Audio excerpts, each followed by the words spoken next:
Now, if you want to play Payday 2, it does start with 2 tutorial heists that were not there at launch. The loud one isn't anything to write home about apart from this line. And the stealth one is also boring, but entertainingly breakable at least. All of them, with the exception of the first stealth tutorial, are just reused and modified heists from base Payday 2, with Nightclub, one of the transport heists, and Framing Frame Day 2 being bastardized. Canonically, ignoring the tutorial heists, this is the first one in the Payday 2 timeline. Coming from someone who played the game at launch, I will say that going from No Mercy's quite climactic finale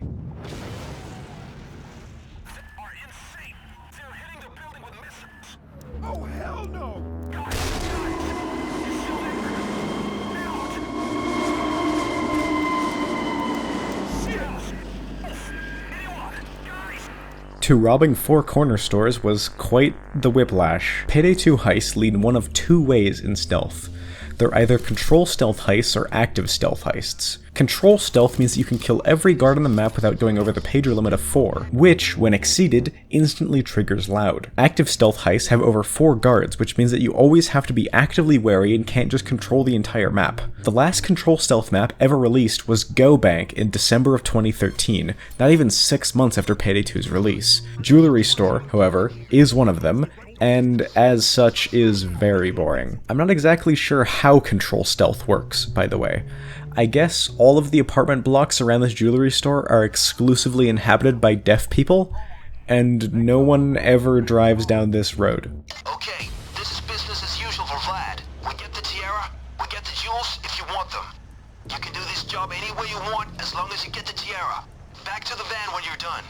The only notable thing about this jewelry store reskin is that it's the fastest heist to complete in the entire game. The footage you're seeing in the background is the entire heist, and it takes a grand total of 30 seconds to complete. There's even an achievement for doing it. Hit as many stores and glass interiors as you can.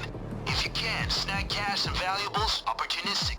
You understand? Mallcrasher is a unique heist with no real equivalents ever since its release, and for good reason. You go into a mall, shoot random shit, and then you get airlifted out. The deal damage objective can be completed in about half a minute with some explosives and reckless disregard for civilian life. The entire heist can be entirely unintentionally completed in stealth by smashing bottles for half an hour. Wouldn't recommend. Okay folks, my guy stashed the thermal drill for the bank vault in the parking lot, so get that first. Watch for guards.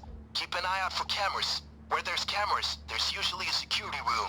Money time. A classic. Home of the freeze trailer and many, many hours of my life. Stealth is control and thus incredibly boring, but loud is super fun. It's a really basic heist, but that's not a knock against it at all. It was the only heist in the game where you had to rob a bank in fucking Payday at release. It's also home to the least observant civvies of all time. On top of the standard police force that the enemies can throw at you, there's also a handful of special enemies with unique abilities. Payday 2 added 3 new special enemies on top of the Heist Shield, Cloaker, Bulldozer, and Taser. The Spitter, the Charger, and the Jockey... oh, wait, shit, wrong game. At launch, Payday 2 had no additional special enemies, but now there are 4 more. The SWAT turret, which was an abomination of an addition released in 2015, Captain Winters also added later that year, and then finally, the Medic in 2016. Also, there's this guy now, I guess. Vlad is probably right about the police being quick on the draw here. Get in and get out fast after you empty the manager's safe. And Wolf, stay off the dance floor. Nightclub is probably one of, if not the first heist finished for Payday 2. Like Ukrainian Job, it has some Bane voiceovers with a filter so radically different from the rest of the game that I can only assume they were made way before other stuff was finalized. Yes, that's pay dirt. Now bag that stuff and hang tight. And it's different to the point where I didn't even realize it was meant to be Bane until years after the game released. I'm not very smart. Oh shit! What now, huh? The FBI's on to us.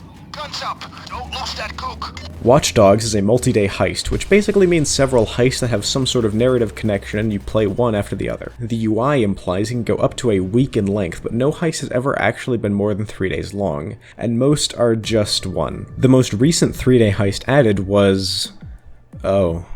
Watchdogs has 2 days, and in the first one, you fight out of a truck to secure cocaine, and then leave. And in the second day, you throw the coke that you secured, 4 at a time, at a boat while defending a warehouse. It's pretty good, although not very noteworthy. The Mendozas are going to be busy loading their guns in the warehouse. Go in and hit them fast before they go all Lord of War on you. Get those weapons and destroy them. Once you're in, Find the crates and destroy them, or bring them back. Wanna do more? Be my guest. Firestarter is the first 3-day heist here. Technically, the first day of Firestarter can be completed in stealth, but it is so unbelievably unintentional and hard as hell that it's not even realistically possible to list here. The second day is home to the most aggravating achievement ever devised, and otherwise is pretty fun. It's a damn good stealth level, and a mediocre to okay loud one. You go in to steal the FBI server with some MacGuffin on it, which leads to day 3. One door left, then we get the server. FBI's gonna shit themselves. Also, there's a goat. Day 3 is a bank heist reskin with a godly Marie in a top hat video. Oh, that's a lot of money, eh? Can I have some money? Money? What the burn? I don't know how the bikers know we're coming, but they do. Maybe all that meth they're doing gives them the sixth sense. Anyway, get close, hit him hard, find the safe, and get whatever intel you can find there. Take all of it. God, this heist fucking sucks. The first day used to have cool and interesting stealth where if any loud firearms were shot, the heist went loud instantly, turning it into a bit of a Twitch shooter. But now, no one cares about the gunfire and can be ECM rushed in about a minute. Day 2, on the other hand, is one of the worst levels in the game. Don't play this one. Why do they have a sweatshop in the fucking basement of a millionaire's home dedicated to science? You're almost at the gallery. Slip in, avoid cameras, guards, and motion detectors. Security's high because of a bomb threat. Anyway, find the paintings marked as sold and take them.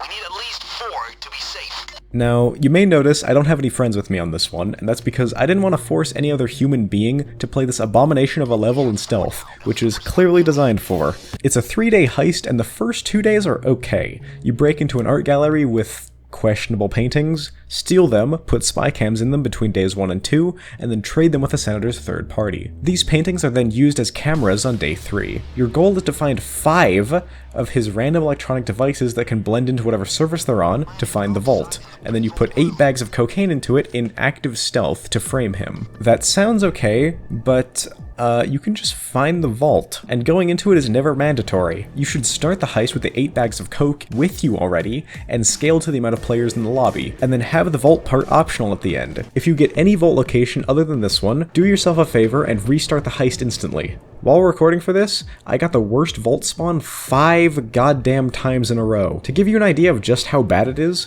when guards see the open bookshelf that leads to the vault, they get alerted instantly. The best spawn is in this tiny room with no windows or sightlines. One of them is in this little nook with 2 corridors that can see into them. And the worst one is in this gigantic room where guards roam into constantly, and if just one is in the room, you can't open the bookshelf to the vault. A big selling point of Payday 2 and the Heist to a lesser degree was the use of RNG to create flavor. Bank Heist has 2 vault spawns, for instance. In this case, just use the RNG modifier mod and save yourself some gray hairs. That won't save this heist from damnation, though. You somehow have to move 8 bags of cocaine by yourself and solo, which is just a huge pain in the ass. You may be tempted to use the bag shortcut like I was, which drops them about 2 inches in front of the room to the best vault spawn. Be advised that if you do this, Elmir himself will send every guard on the map to go detect the coke and ruin your life. If you play this heist in loud, by the way, the first 2 days make literally no sense. Why on earth would the senator agree to buy paintings, the stealing of which was televised in an armed robbery? He does betray you on the second day if you finish the first one in loud, so it does kind of make sense. But once again, if you finish the first 2 days in loud, you're probably going to finish the last one in loud too.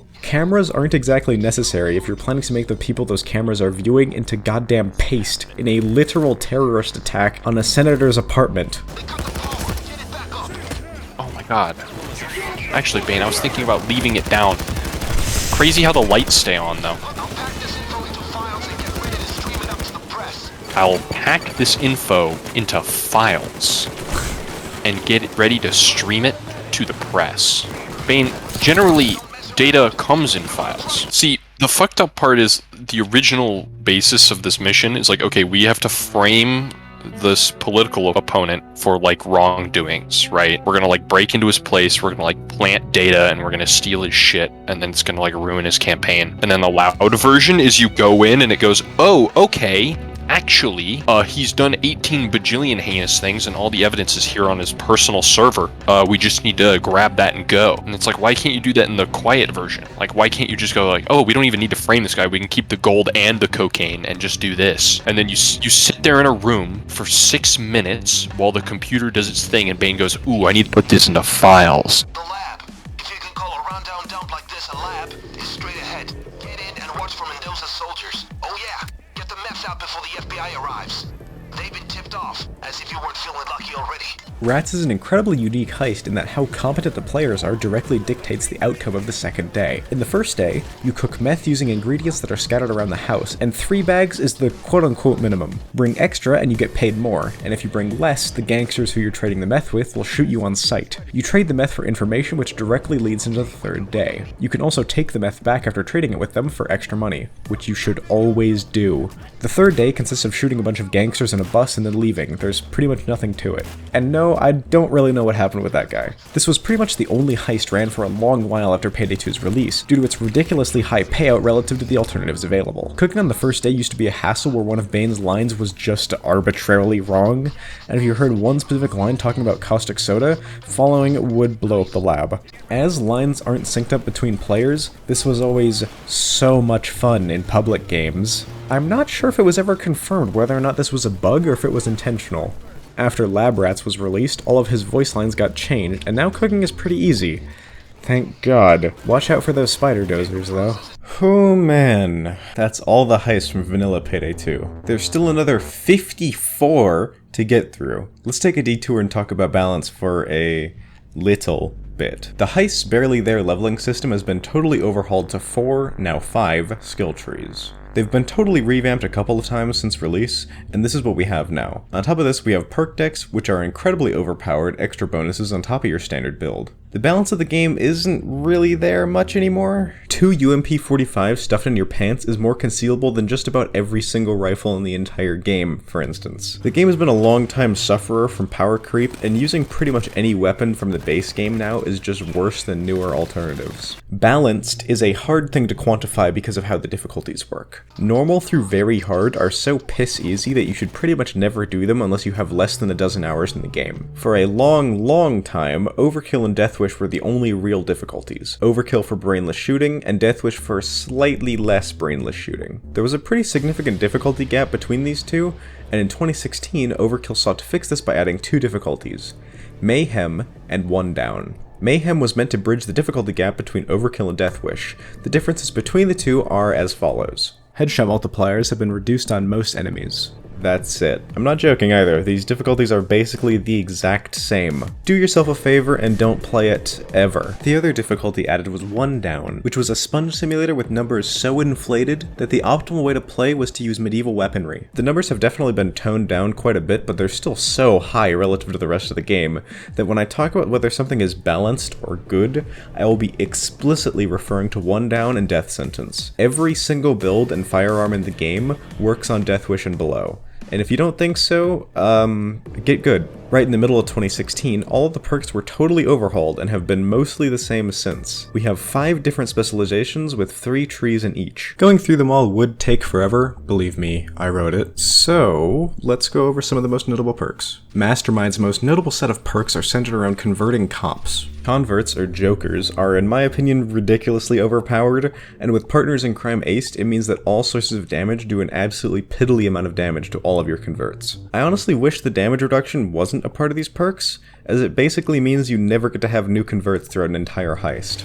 Is there anywhere where a motherfucker can get a cop that's willing to just fucking shoot his compatriots? If you're curious why exactly you can look at a cop for roughly 4 milliseconds and instantly convince him to kill all of his friends, the answer is a little horrifying. When you convert someone, you'll notice they look at their chest and say something like, this is because the Payday gang originally put a bomb vest around them. This was removed for reasons that I hope are obvious. Enforcer's shotgun tree highlights Overkill's lack of coding expertise when the game was first in initial development. There's this perk, Far Away, and let me explain why you should never ever take it. Shotguns in Payday 2 do not work as you'd expect them to. Normally, in games that actually make sense, the amount of pellets hit dictate the damage the shotgun does. Who does that? Who builds there? What do you mean? No, it's a good spot, Evan. I killed you. I don't know. Sound mad. That's bad. I killed you. I don't know. But in Payday 2, if only one pellet hits, you deal max damage to the target. This means that the ideal way to use these weapons is by crangling their accuracy stat as low as it can possibly go and then shooting clumps of enemies from relatively long range. Weapons do have an optimal range stat now, and it is totally a lie. Every single weapon in the game is optimally used at close range except shotguns, which are good at all ranges because of how the damage is calculated. So there's really no reason you'd ever want more accuracy on your shotgun unless it's for sniping snipers. In that case, you have a second gun. For God's sake, that secondary can be a sniper now. The concept of primary and secondary weapons barely exists anymore, they're just weapons. Neither is stronger than the other, really. Wolf's technician trees are all pretty boring. The drill skills present in this tree are bad, and actively getting worse all the time. Drills have been constantly shied away from in recent years, which is definitely for the better, so investing in them is bound to not give you any return.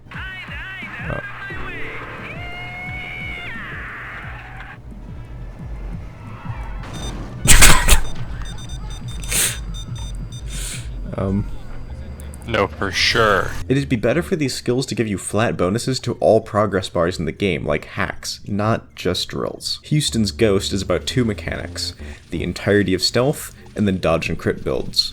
Grab this entire tree for stealth, or these two perks for crit builds, and then enjoy being overpowered when you have 4 detection risk. Fugitive was added alongside Hoxton in late 2014. 9 Lives Aced and Swan Song are overpowered, and the right side tree about melee is something you should only invest in if you're running Sociopath, because melee is completely terrible otherwise. Perk Decks were added in CrimeFest 2014. Almost all of them were tied to a character's release, and they're a set of buffs that fall into one of 3 categories. Some decks, like Rogue and Sicario, are focused on dodge. This is that mechanic I briefly mentioned in the last video where you have a set chance to just ignore damage. There's health regen decks like Sociopath and Grinder, where you typically have to do something in combat to get your health back.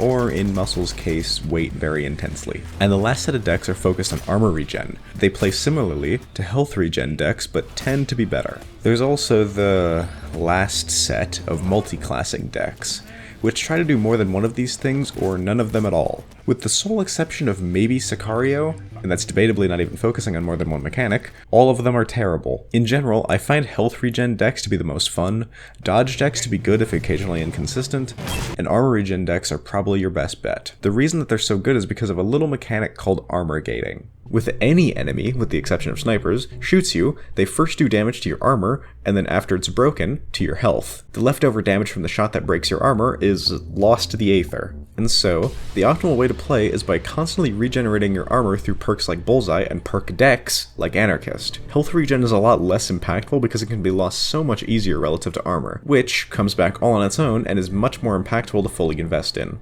Armor gating is such an important mechanic on Death Sentence because the damage values are so ridiculously high that you need to have a way to negate it completely, and so to do that you either turn to dodge, armor gating, or flat out invincibility. If I had to rank the decks, it would look something like this. Obviously subjective, my opinion, blah blah blah, you know the drill. You can also really use whatever the hell you want on Death Wish and below. Seriously, if you want to run Maniac, then go wild. You might also be a little bit puzzled because the top 3 decks, Stoic, Kingpin, and Leech, are all focused on health regen on the surface. Yes, they are, but in truth they're more like invulnerability decks. Stoic makes you tanky as all hell and lets you death stance away damage, and Leech specifically is kind of like the mother of all perk decks, and it gives you excellent health regen for you and your teammates, extreme tankiness, invulnerability, and lets you get yourself up from being downed for some reason. In truth, Leech is pretty overloaded. Anarchist is incredible as it not only converts a lot of your health to armor, which in itself is converting a non-regeneratable resource into one that is,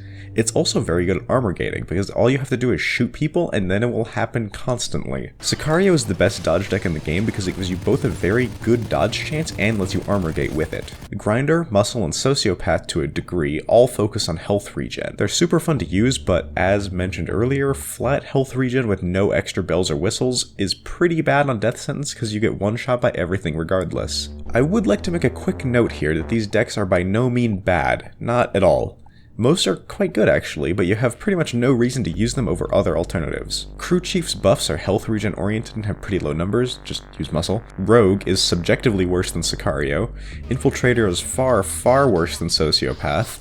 Armorer's placement is probably going to get me some hate, but while its temporary invincibility is once again amazing and can be looped to hilarious degrees with Bullseye, getting it on demand from Kingpin or Leech is just better. Ex-President is shittier grinder, and Crook is worse than Sicario and Rogue. Yes, these perk decks are all usable and can be good in some circumstances, but that's not really the point. I just really can't see any argument for running something like Ex-President over one of its betters. I'm not saying that Stoic or Anarchist needs to be nerfed, I'm saying that someone overkill needs to take Crook out of the dungeon and make it into a real deck. Hitman is okay in its current state, but the last perk literally lies to you. This 1.5 second armor regen that will quote-unquote always recover no matter the situation, can be suppressed by enemy fire that doesn't even hit you. If it actually did work as advertised, I reckon Hitman would probably be the best perk deck in the game if you could regen an entire ICTV every 1.5 seconds on top of it buffing the most overtuned class of weapons in the game. These decks are best used in stealth and thus not relevant for loud.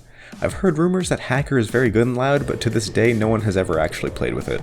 God no. Gambler eats up all of your allies' ammo for fuck all reward, and the other three have terrible, terrible numbers. Next week, Squared will not be the next Payday video. I'll be taking a break to focus on an interesting project. It's a video about Elven Ring. Trust me. Hello viewer, do you like percentages? Please be advised that I enjoy currency, variable or something.